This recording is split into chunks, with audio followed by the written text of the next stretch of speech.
Сәлем қыздар, бүгін біз сүтті қыз, яғни мал және девочка тортын жасайтын боламыз.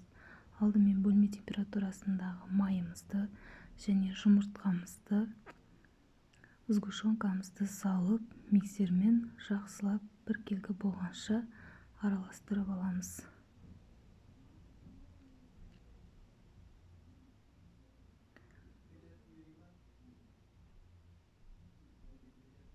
Міне қыздар, біркелкі араластырып алдық. Енді бір қасық ас содамызды және ұнымызды жай-жайдан елегіштен өткізіп, елеп отырып араластырамыз.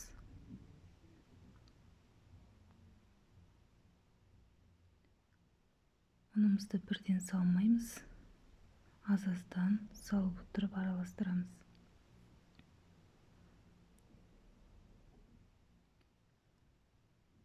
Ұнымызды араластырып алдық. Міне біздің қамырымыз дайын болды. Енді пергамент қағазымызды өздеріңіздің формаларыңызға келтіріп, осылай кесіп дайындап аламыз. Пергамент қағазымызды дайындап алған соң, тортымызды пісіретін формамызға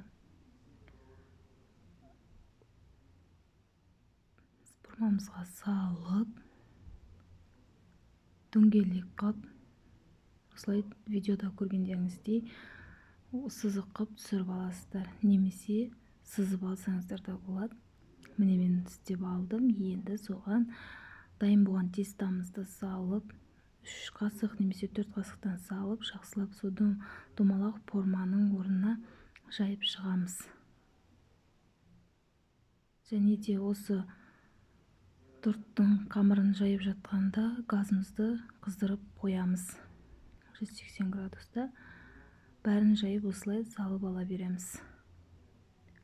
Міне қыздар, біздің коржымыз дайын болды. Енді оны біркелкі етіп, жан-жағын тегістеп аламыз. Менде 7 корж шықты. Торттың кремі менің парақшамда бар. Каналда Пломбир деген, мен сол креммен жасадым. Өте оңай әрі қолжетімді, үй жағдайында жасауға болады.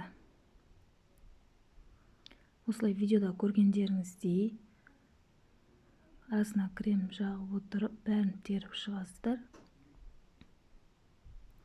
Өте жұмсақ әрі дәмді болып шығады. Үй жағдайында оңай дайындалатын рецепті көрсеттім. Дайындап көріңіздер, аз болсын. Міне қыздар, дайын болған түрі өздеріңіздің қалауларыңызша сәндеуге болады.